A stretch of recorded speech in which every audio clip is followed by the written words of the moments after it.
This is a review that will have spoilers not only for Digimon Story Time Stranger, but also various games from the Digimon Persona and Pokemon franchises. You have been warned. Hello everyone, and for all of you who don't watch my streams, I have recently finished playing Digimon Story Time Stranger, and I have thoughts on what it did well, what it did poorly, and why it might matter. So, without further ado, let's get into the review.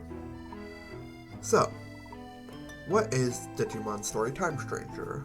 Digimon Story Time Stranger was released on October 3rd, 2025 for $70. It's a single-player monster-catching JRPG. I know a lot of people like to compare Digimon to Pokemon, but this game gave me more Persona vibes than Pokemon if we had to make a comparison. To be completely honest, I did pick this up for $50 on sale, so my review might be a little bit biased. But I do think this game is worth the $50 any day of the week. But I think the real question is, with the price increase of games these past couple of years, is it worth the $70? Let's try to break it down and come to a consensus, shall we? So, what exactly are we doing here? So, Digimon Story Time Stranger starts off with you picking your avatar and going to investigate an anomaly under the orders of a mysterious organization called Adamus. While investigating, we come across phase electron life forms, or for a simplified name, Digimon. Roll credits. Anyway, getting a choice between the three Digimon to start: Patamon, Devimon, and Gomamon. I personally chose Devimon for my main playthrough, though for the playthrough I did of the demo, I did choose Gomamon. And I will say that the battle system is fun. I do like that they have a built-in speed up function to the combat. Speaking of which, the combat does remind me vaguely of Persona 5, at least in feel. Is it one-to-one? No. But it is reminiscent of it. The Digi-Attack, meanwhile, feels more along the lines of Pokemon Scarlet and Violet, where you get to just send out your Pokemon and do something, except if your Digimon aren't strong enough to defeat the enemy, straight away they aren't knocked out and run away. Instead, you are drawn into a battle and the enemy is missing some health, which is a nice compromise. But now that we have our starter Digimon, we continue investigating, which leads us into a war between Digimon and we end up time traveling. What, you didn't think time was in the title for nothing, did you? I'll give you a quick summary of the plot just to get us on the same page. Again, warning, light spoilers. I will try to be concise while leaving some stuff for you to experience for yourself while you play. If you don't want that, stop watching now, but without further ado, here we go. So, we go on the job for Adamus, we reach a closed-off zone that looks like a bomb went off, and get dragged into a conflict between Digimon and eventually get sent hurtling through time a couple of years earlier. We finally learn of the name of the mysterious girl who seemed to know us is Inori, and her father just let us crash in their attic for some reason. But moving on, Inori eventually ends up protecting this Digimon that evolves into Aegiamon, and now we have the main group together. The trio eventually make their way into the digital world and learn that Aegiamon is the hero of the digital world reborn. And that eventually leads us into trying to save the digital world from an evil faction of Digimon called Titans. Now, for brevity's sake, and the fact that if I went by beat, we would probably be here for an hour, I will just say, through twists and turns and political assassination of all things, I know, I wasn't expecting that either, we eventually learn that Chronomon, the original hero of the digital world, is actually the one behind the whole Digimon war, and it is up to us to stop it. Anyway, we eventually fuse with Aegiamon to create Jupitermon, and with the help of the friends we made along the way, we are able to give Chronomon the death he so desperately craved and save the day. Honestly, the ending kind of gave me Persona 3 vibes if you have played that. I don't know. Let me know in the comments if I'm crazy.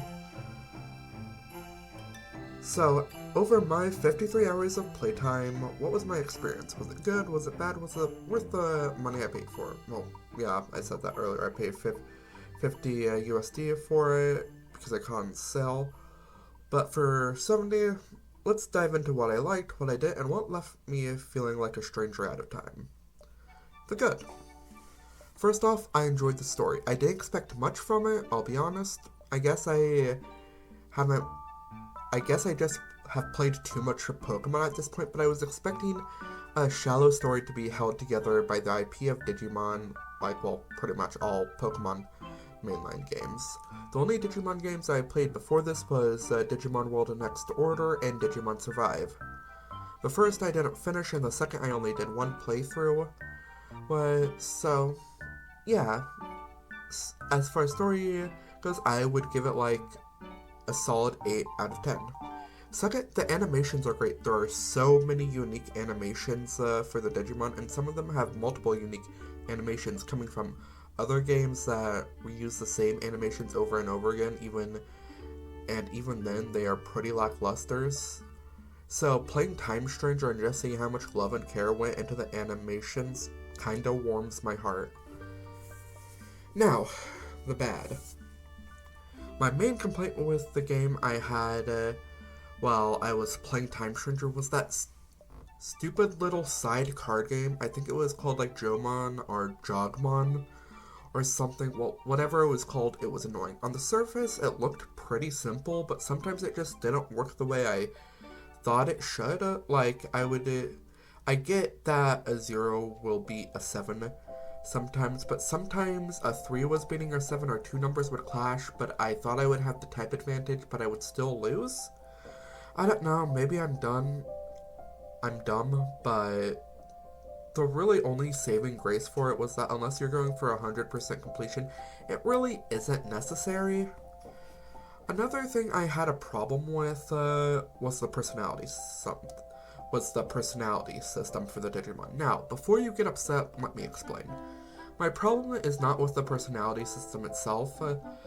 It actually works pretty well in terms of game mechanics. It's with how early on you get a pop-up tutorial that gives you a very brief overview of it and then nothing else.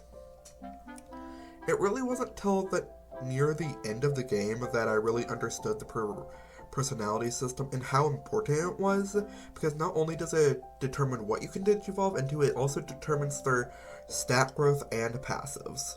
Maybe I just wasn't paying attention, or I'm just dumb, but I feel like it could have been explained better. The final problem I have with the game is near the end you will get 2 or 3 side quests that will have you search through the human and digital worlds for specific things. The first one isn't so bad because it's just in the human world and you have to hunt down a bunch of little Digimon, but they show up as enemies on the map. So it honestly isn't that bad because they're marked. But the two, oh fuck those quests. One of them is searching through the human world again, but they aren't marked on the map, they don't show up as enemies, so there's no way to actually tell if one is in the area except physically searching around. And the final one is throughout both the human and digital worlds, and they still don't show up on your map. I had to use a guide. Who decided this was a good idea? If I didn't use a guide, I probably would have just have given up on those quests. But one thing I found strange near the end of the game was that when you get the ability to time travel freely, you get hit with a mountain of side quests, and those quests lead to more side quests, and it just takes away from the story, in my opinion. Like, there really doesn't seem to be a point to them besides the Royal Knight questline, and that does give you a different cutscene for the final battle, but the vast majority of them I feel like don't really matter, and even though ones that do give you good rewards, I feel like they could have been handled in the original time period when we were there for the first time, instead of having to go back there and suddenly having to do the small little side thing.